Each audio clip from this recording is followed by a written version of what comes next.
तुम्हें ये ध्यान रखना है कि तुम हरि के हो। जिसने ऐसे, इसे निमेष कहते हैं, पलक झपकने को, पलक झपकने में अनंत ब्रह्मांड बना दिए। उसकी लीला है। मेरा जो कुछ नष्ट हुआ है, एक सेकंड में वो अनंतों गुना बना दे। हमारे प्रभु अल्पज्ञ हैं क्या कि हम कहें कि ऐसी व्यवस्था कर दो, ऐसी परिस्थिति कर दो, ऐसा। सच्ची कहते हैं, जिसकी जैसी परिस्थिति है वो भगवान के विधान से आई हुई है। कोई आकांक्षा भक्त न करे, अगर करे भी तो छूट दे दे हमारे प्रभु को। मतलब आपको भक्त ही माना जाएगा, पर छूट दे दो कि प्रभु यदि मेरी मांग से आपका भजन ना रुके तो आप दे देना, अगर भजन रुके तो प्रभु मत देना, ये आपके ऊपर छोड़ दिया। भगवद आश्रित रहो ऐसे जैसे बच्चा मां के स्तनपान से ही जीवित है, अर्थात हमारा जीवन केवल हमारे प्रभु के द्वारा पोषित है। प्रिय कार्य हो रहा तो प्रभु इस हृदय में बैठ के दुलार कर रहे हैं। लक्ष्य में प्रभु ना, राग नहीं हो पाएगा, अनुराग बढ़ेगा।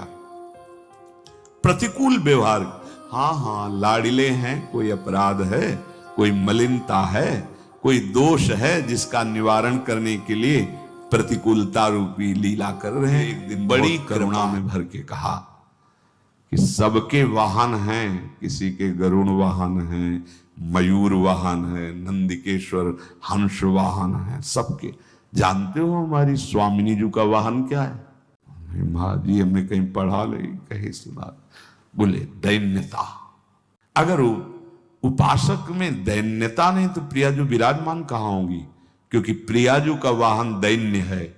देखो, प्रिया प्रेम रस प्राप्त करने के लिए अखिल ब्रह्मांडों के ईश्वर भगवान श्री हरि कितने दैन्य हैं, कितने दैन्य हैं। यद्यपि सकल लोक चूड़ामणि, अखिल कोटि ब्रह्मांडों के स्वामी, दीन अपन पो मांगने, अपने को प्रियाजू के सामने कितना दीन। ये एकांतिक निकुंज की बात, बाहरी नहीं जान सकते। हरिराम व्यास जी देख रहे हैं कि प्रियाजू के सामने पीक दाने लिए सरकार खड़े हैं अखिल ब्रह्मांडों। प्रियाजू के सामने एक पात्र में रंग है, एक में और चित्र लिख रहे हैं, श्री चरणों में महावर की रचना कर रहे हैं। कौन? जिनके ध्येयम सदा परिभवग्नम अभीष्ट दोहम तीर्थास्पदम शिव विरंच नुतम शरण्यम। भूल करके अपनी महिमा को दैन्य होकर प्रिया प्रेम में ऐसे, तो बोले हमारी स्वामिनी का वाहन है दैन्यता। और ये दैन्यता कहीं मिलती नहीं, बिना अहंकार गए दैन्यता नहीं आती। अहंकार गुरुदेव के द्वारा नष्ट होता है, परिवर्तित होता है। हर्ष नहीं किसी भी वस्तु व्यक्ति स्थान की प्राप्ति में, और न द्वेष्टि, कोई तुम्हारे प्रतिकूल आचरण करे, निंदा करे, अपमान करे, तुम्हें गुस्सा दिलाना चाहे, तुम्हें द्वेष नहीं करना है। बचो परम पद प्राप्त करने के लिए, भगवान के प्रिय बनने के लिए। भगवान कह रहे सब मेरे को प्यार करते, मैं उसको प्यार करने लगूंगा। किसको? जिसके हृदय में हर्ष नहीं, किसी से द्वेष नहीं, और न सोचती। जैसे सब कुछ तुम्हारा छिन गया, तो तुम्हें यह ध्यान रखना है कि तुम हरि के हो। जिसने ऐसे, इसे निमेष कहते हैं, पलक झपकने को, पलक झपकने में अनंत ब्रह्मांड बना दिए। उसकी लीला है। मेरा जो कुछ नष्ट हुआ है, एक सेकंड में वो अनंतों गुना बना दे। भगवद आश्रित कभी शोकित नहीं होता किसी वस्तु व्यक्ति स्थान के नष्ट हो जाने पर। जैसे कोई पधार गया, खूब नाम कीर्तन करो, इतने समय के लिए हमारे साथ आया था, भगवान मंगल करे, खूब नाम कीर्तन, खूब उत्सव मनाओ, रोना मत। जितने आंसू गिरेंगे वो नाक लार ये सब दुर्गति का कारण होती है। अगर आप पुत्र को प्यार करते हो, अपने परिवार को प्यार करते हो, वो पधारने जा रहा है तो बैठ के नाम कीर्तन करो, रोने की जरूरत नहीं है। मोह ग्रसित होकर आंसू मत बहाना, राधा राधा कीर्तन करो, मंगल करो उस जीव का जो तुम्हारा भाई बना था, तुम्हारा पुत्र बना था, तुम्हारी पत्नी बना था, तुम्हारा पति बना था। तो हम सबसे प्रार्थना करते हैं, किसी का शरीर पूरा हो रहा हो तो हमारी बात प्रार्थना मान लेना, 4 बार राधा नाम चाहे सुनाओ जाके आसपास पड़ोस में। वो अगर शरीर है तो राधा राधा राधा राधा सुना रहे, अगर शरीर नहीं है तो जो राधा नाम उच्चारण किया उस जीवात्मा को दे दो, ये उसके लिए, उसका मंगल। रोने की कोई जरूरत नहीं। हमारे प्रभु अल्पज्ञ हैं क्या कि हम कहें कि ऐसी व्यवस्था कर दो, ऐसी परिस्थिति कर दो, ऐसा। सच्ची कहते हैं, जिसकी जैसी परिस्थिति है वो भगवान के विधान से आई हुई है। आप उसी परिस्थिति में भजन कर लो, आपको कोई फेल नहीं कर सकता। कोई आकांक्षा भक्त न करे, अगर करे भी तो छूट दे दे हमारे प्रभु को, मतलब आपको भक्त ही माना जाएगा, पर छूट दे दो कि प्रभु यदि मेरी मांग से आपका भजन ना रुके तो आप दे देना, अगर भजन रुके तो प्रभु मत देना। ये आपके ऊपर छोड़ दिया कि जो इनकी शरण में हो जाता है ये शुभ अशुभ का नाश कर देते हैं। और देत सहज निश्चल भगति जय जय श्री हरिवंश। जो ना हर्षित होता है, ना द्वेष करता है, ना कोई शोक करता है, ना कोई आकांक्षा करता है, और शुभ अशुभ का भी परित्यागी है, और सदैव मेरी भक्ति में रत है। भगवान कह रहे हैं इसको बहुत प्यार करता हूं। आदेश कर रहे हैं भगवद आश्रित रहो, ऐसे जैसे बच्चा मां के स्तनपान से ही जीवित है, अर्थात हमारा जीवन केवल हमारे प्रभु के द्वारा पोषित है। महलों में राखे चाहे झोपड़ी में वास दे, आपका आपका। भगवान को हम प्यार करते हैं, भक्ति मार्ग में चलते हैं, अहोभाग्य है।